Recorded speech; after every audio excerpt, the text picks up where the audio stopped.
మంచి సూచనలు చేసినాడు, సలహాలు కూడా ఇచ్చినాడు. నాకు కూడా కావాల్సింది అదే.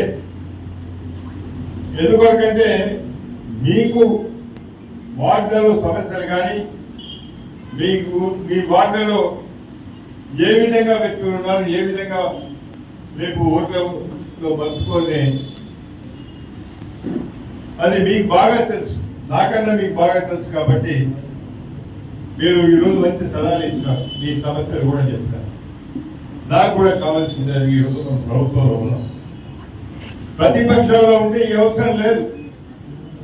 ఈరోజు పాలక పక్షంలో ఉన్నాం. మీరు శాసనసభ్యుని కాకపోవచ్చు, రేపు అడుగుతున్నారు మీ ప్రభుత్వం ఉన్నది, మీరేం చేస్తున్నారని చెప్పి అడిగే అవకాశం ఉంటుంది. అడిగినా అడగకుండా కాంగ్రెస్ పార్టీ బాధ్యత ప్రజా సమస్యలు తెలుసుకోవడం, సమస్యలు తీర్చడం, ఇది ప్రజా పాలన. కాంగ్రెస్ పార్టీ ప్రజా పాలనతో పాటు కాంగ్రెస్ పార్టీ పుట్టింది కూడా ప్రజలకు సేవ చేయాలనే ఆలోచనతోనే కాంగ్రెస్ పార్టీ పుట్టిందని చెప్పి ఈ సందర్భంగా మీకు గుర్తిస్తున్నాను. ఏ పార్టీ విధంగా ఆలోచించలే, పదవుల కొరకు ఆలోచించలే తప్ప ప్రతి పార్టీ కానీ కాంగ్రెస్ పార్టీ ఆ విధంగా ఆలోచించలేదని కూడా ఈ సందర్భంగా పడుతున్నాం. ప్రజలకు కావాల్సింది ప్రాంత అభివృద్ధి, ప్రజల సంక్షేమం గురించి ఆలోచించే పార్టీ కాంగ్రెస్ పార్టీ. అందుగురించే మనం బాధ్యత తీసుకుంటాం. చాలా చెప్పినాం, దీంట్లో కూడా అన్నిటికీ నేను అంగీకరిస్తాను. అదేవిధంగా గృహజ్యోతి పథకం, ఈఆర్ఓ ఆఫీస్కి పోతే మున్సిపల్ ఆఫీస్ పోమంటారు, మున్సిపల్ ఆఫీస్ పోతే డిఆర్ఓ ఆఫీస్ పోమంటారు. దీని వెంటనే ఎలక్ట్రిసిటీ డిపార్ట్మెంట్ వారిని, మున్సిపల్ డిపార్ట్మెంట్ వారిని ఇద్దరితో మాట్లాడి ఇది పూర్తిగా ఎవరు బాధ్యత తీసుకుంటారో కూడా మీ అందరికీ తెలియపరుస్తుంది.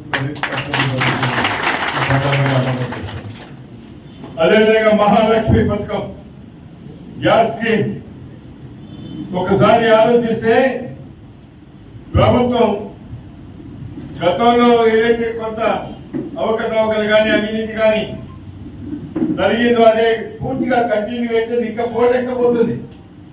నాకన్నా ముందు మాట్లాడిన వాళ్ళు చెప్పినారు ఇంకా గులాబీ వాసన ఉందని. గులాబీ వాసనను తొలగించేసి ఏ వాసన రావాలి, మల్లె పువ్వు వాసన రావాలి. మల్లె పువ్వు వాసన వచ్చే వరకు కూడా మనం వదిలిపెట్టొద్దని చెప్పి సందర్భంగా మనం చూస్తున్నాం. నా దృష్టి కూడా తీసుకొచ్చింది. ఏదైతే ఈ పథకాలన్నీ కూడా మెప్పా గురించి చెప్పినారు, దానిలో ఈరోజే నేను సమీక్ష చేసినాను. సమీక్ష చేసిన తర్వాత కొన్ని రిపోర్ట్ తెప్పించుకున్నాను. నాకు ఇంకా సాటిస్ఫాక్షన్ లేదు. రేపు మంత్రివర్గ ఉత్తమ్ కుమార్ రెడ్డి గారి సమీక్ష సమావేశంలో మున్సిపాలిటీలో పూర్తి ప్రక్షాళన చేయదలుచుకున్నాను కూడా ఈ సందర్భంగా.